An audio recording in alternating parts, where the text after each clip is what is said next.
मित्रों, जब विश्वामित्र अयोध्या आए राम लक्ष्मण को मांग कर ले जाने के लिए, तो उस समय महाराज दशरथ को वो बहुत बुरी तरह फटकारे। दशरथ को कभी इतना फटकार नहीं पड़ा था। बहुत बड़े राजा थे, उनको कोई इतना नहीं फटकारा था जितना विश्वामित्र फटकारे। और उसके बाद दशरथ मजबूर होकर के ही राम लक्ष्मण को दिए।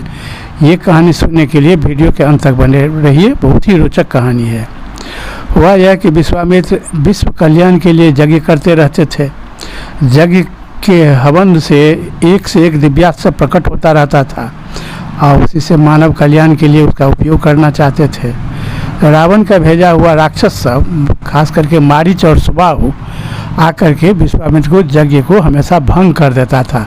रावण हमेशा अपने राक्षसों को सब जगह भेजे रहता था कि पृथ्वी पर कहीं कोई यज्ञ हवन पूजा पाठ नहीं करे, तो विश्वामित्र करते रहते थे। तो वह आकर के उनके हवन कुंड में खून का वर्षा कर देता था, हड्डी सब फेंक देता था। ये तो बंद हो गया, सब फेंक देता था, तो बहुत परेशान करता था। इससे विश्वामित्र परेशान हो गए।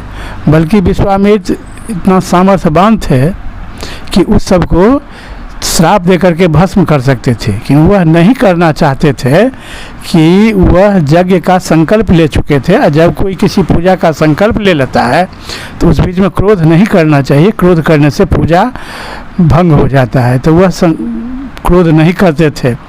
तो इसलिए राक्षस सब इनको बड़ी तंग करता था। तो सामर्थ्यवान रहते हुए भी विश्वामित्र कुछ कर नहीं पा रहे थे। तो एक दिन उनको याद पड़ा कि अयोध्या में दशरथ के यहाँ दशरथ के पुत्र बन करके भगवान विष्णु राम रूप में जन्म लिए हैं और राक्षस का संहार करने के लिए हैं।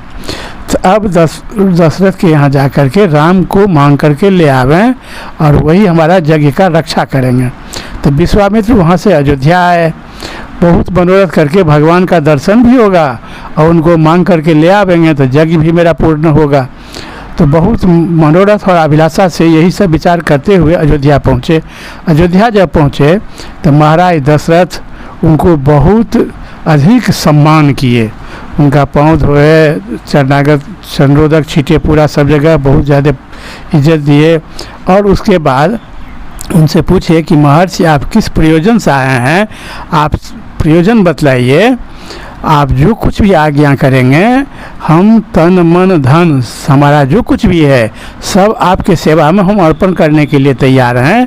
आप जो कुछ भी अभिलाषा लेकर आए हैं आप बोलें, हमको एक पल देरी नहीं लगेगा। आपको बोलने में ही जितना विलम्ब हो रहा है वही समय लग रहा है। आप बोलें, हमारा जो कुछ भी है राजपाट, मेरा धन संपत्ति जो कुछ है सब आपके चरण में हम न्यौछावर कर देंगे, आप आज्ञा दें। तो महर्षि विश्वामित्र कहे कि आप रघुवंशी राजा हैं, इसीलिए आपके मुँह से ही इस ढंग का वचन निकल सकता है, दूसरे कोई राजा इस ढंग का बात नहीं बोल सकते हैं। तो कहे कि आप आज्ञा कीजिए कि क्या आप चाहिए आपको। तो वह कहे कि हमको सिर्फ राम दे दो, राम दे दो। ये सुनते ही महाराज दशरथ अचेत होकर के गिर पड़े। तो उसके बाद जब होश आया तो बड़ा विलाप करने लगे कि आप सिर्फ हमको राम को छोड़ करके और कुछ मांग लीजिए। तो इस पर में विश्वामित्र उनको बड़ी फटकारे कि दशरथ तुम तो रघुवंश का कलंक हो। तुम्हारे पूर्वज एक से एक दानी हुए हैं। एक शिवी महाराज थे तुम्हारे पूर्वज, वो एक कबूतर को प्राण बचाने के लिए अपने शरीर का बोटी बोटी कटवा दिए थे।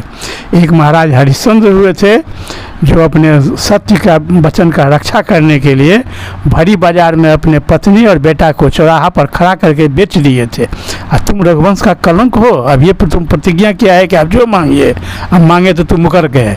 तुम रघुवंश का कलंक हो, हम जैसे आए थे वैसे ही लौट जाते हैं। वो लौटने लगे, बड़ा क्रोधित हो गए विश्वामित्र। तब महाराज दशरथ बड़ा उनका पाँव पकड़ करके रोने लगे। तब विश्वामित्र कहे कि महर्षि वशिष्ठ आप ही इनको समझाइए, राम को पहचान नहीं रहे हैं। तो महर्षि वशिष्ठ महाराज दशरथ को समझाया कि महाराज दशरथ आप राम को सिर्फ अपना पुत्र मान रहे हैं। राम आपका ही पुत्र नहीं है, वह साक्षात विष्णु भगवान का अवतार है। अब पृथ्वी पर राक्षस का संहार करने के लिए ही वह जन्म लिया है आप राम के बारे में कोई चिंता नहीं करें, कुछ नहीं सोचें। अब महर्षि विश्वामित्र अपने ही बहुत सामर्थ्यवान हैं, ये कुछ भी इनके लिए असंभव नहीं है।